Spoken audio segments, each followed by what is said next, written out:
مولانا محمد المعدن الجودي والکرم وعلیہ وصحبہ بارک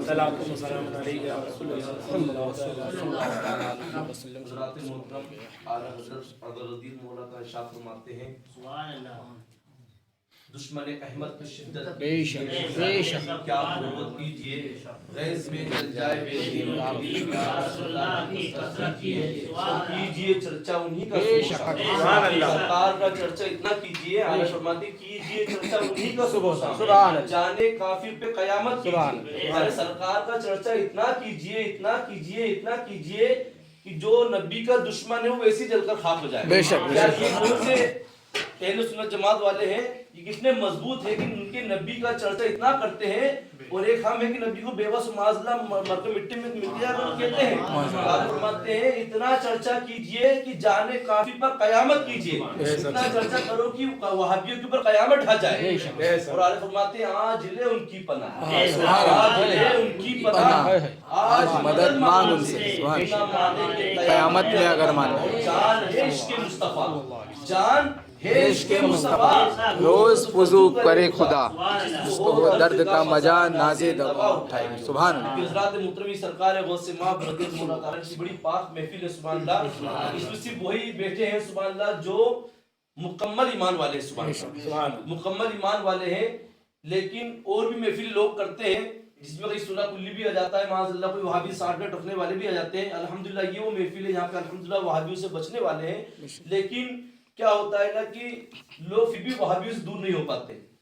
الحمدللہ ہم تو مضبوط ہیں لیکن یہ دور پرفتن ہے اللہ کے نبی صلی اللہ علیہ وسلم کی حدیث مصطفیٰ صلی اللہ علیہ وسلم سرکار ارشاد فرماتے ہیں کہ ایک دور وہ آئے گا کہ ہاتھ پہ آنکھ رکھنا انگارہ رکھنا تو آسان ہوگا لیکن ایمان بچانا مشکل ہوگا کوئی ایمان نہیں بچا پائے گا میں ایک جگہ پڑھاتا ہوں بچوں کو تو وہاں پہ دو نوجوان بچے پڑھتے میرے پاس 17-18 سال کے تو ان کو میں رد وہاں پہ کر رہا تھا ان کو بتا رہا تھا تو کہنے لگی حضرت ہم لوگ گھر میں بتاتے ہیں محلے میں بتاتے تو لوگ بولتے تم یہ چیز اپنے پاس رکھو ہم کو مت بتایا کرو تو ایسا ہر جگہ ہر گھر میں ایسا ماحول ہے ہر گھر میں ایسا ماحول ہے کہ بیچارہ کوئی حق بتانے والا ہے اور اگر اس گھر میں اگر کوئی حق پسند نہیں کرتا ہے تو وہ گھر والے اس کو دباتے ہیں کہ ہم کو مت بتایا کر کہ اپنے پاس رکھا کر معاذ اللہ لیکن وہ نہیں جانتے ہیں کہ واللہ قسم ایک دور وہ تھا کہ ایک عالم جہاں بیٹھ جایا کرتا تھا وہاں پر لوگوں کا ہجوم لگ جایا کرتا تھا اللہ نہ جانے کہ اس عالم سے ہم کو کون سی دین کی بات سننے کو مل جائے لوگ اس پر عمل کر لیا کرتے تھے لیکن معاذ اللہ آج ایک دور یہ ہے کہ اگر ایک عالم یا حافظ یا کوئی مفتی بیٹھ جائے حق والا تو لوگ ان کے پاس آنے سے کتراتے کہ ایسا نہ ہو کہ ہم کو وہابی سے بچنے کا بتا دیں کیونکہ یاد رکھو دوستو ایک دور وہ آنے والا ہے کہ لوگ مولویوں کو ڈھونڈیں گے حق بتانے والوں کو ڈھونڈیں کوئی ہم کو حق بتا دے کہ ایمان بچانا کیسا ہے لیکن کوئی بتانے والا نہ ہوگا یہ تو ابھی الحمدللہ ہم اس ایسی کشتی پہ بیٹھے ہیں سبحان اللہ ابھی ہم ایسے سمندر کے اوپر دریا میں تیر رہے ہیں کہ ابھی ہمارا ایمان سلامت ہے ہماری کشتی ابھی سلامت ہے لیکن ایک دور وہ بھی آنے والا ہے کہ جگہ جگہ سے کشتیوں میں چھید ہو جائیں گے نہ ہم کو کوئی ناؤ پار کرانے والا ہوگا نہ کوئی ہماری کشتی کو بچانے والا ہوگا تو ہر دور میں ہر گھر میں ایک ایسا ماحول ہوتا ہے کہ اگر کوئی حق بتانے والا ہے تو اس کے گھر والے اس کو بیچارے کو دبانے کی کوشش کرتے ہیں لیکن الحمدللہ دوستو یاد رکھو یہ ایمان ہے ایمان کا جنازہ نکل گیا تو دنیا میں کچھ بھی نہیں باقی میں آپ کو مثال دینا چاہتا ہوں کہ اگر کوئی شرابی اگر کوئی شراب پیتا ہے اگر اسے آپ شراب کہنے کا چھوڑ دو کہ ایک دم سے شراب چھوڑ دے تو وہ شراب نہیں چھوڑ سکتا ہے وہ مر جائے گا وہ کچھ دنوں میں اگر شراب نہیں چھوڑے گا یعنی ایک دم سے وہ شراب کو چھوڑ دے گا تو مر جائے گا کیونکہ اس کے رگوں میں جو ہے اس کے رگوں میں جو شراب گردش کرتی ہے ایک ہم لوگ اگر کھانا کھاتے ہیں ہم سے کوئی کہہ دے کہ ایک دم سے کھانا بند کر دو تو ہم مر جائیں گے اور اگر لیکن ایمان ایک ایسی چیز ہے سبحان اللہ کہ اگر کہہ دو کہ نبی کی دشمن سے دور ہو جا اگر وہ فوراً دور ہو جاتا تو جی جائے گا سبحان اللہ وہ جنتی ہو جائے گا وہ زندہ ہو جائے گا کیونکہ ہم اگر کھانا ایک دم سے چھوڑ دیں گے کیونکہ ایسے کئی اللہ والے رہے سبحان اللہ کی جو ہمیشہ بنا کھانے کے سبحان اللہ وہ پانی بھی جیتے رہے سبحان اللہ ان کی زندگی پانی پہ گزر یعنی پانی پی کر کے اللہ اس کے رسول کی اللہ کی عبادت کر کے رسول اللہ صلی اللہ علیہ وسلم کے ترانے گا کر کے رسول اللہ کی یاد منا کر کے اسی پانی پر جی گئے سبحان اللہ ایسا مقام پائے سبحان اللہ ساری دنیا ان کے دروں پر جاتی ہے سبحان اللہ لیکن اگر ہم کو کوئی کہہ دے کھانا کھانے میں ایک دم سے کھانا بند کر دو تو ہم مر جائیں گے کیوں کیونکہ ایک دم سے کھانا بند نہیں کیا جا سکتا ہے دھیرے دھیرے ہم کھانے کو بند کر سکتے ہیں لیکن الحمدللہ ایمان ایک ایسی چیز اگر کہہ دیا جائے کہ ایمان کے لیے وہابی کو چھوڑ دے باپ اگر وہابی چھوڑ دے اگر رشتہ دار وہابی چھوڑ دے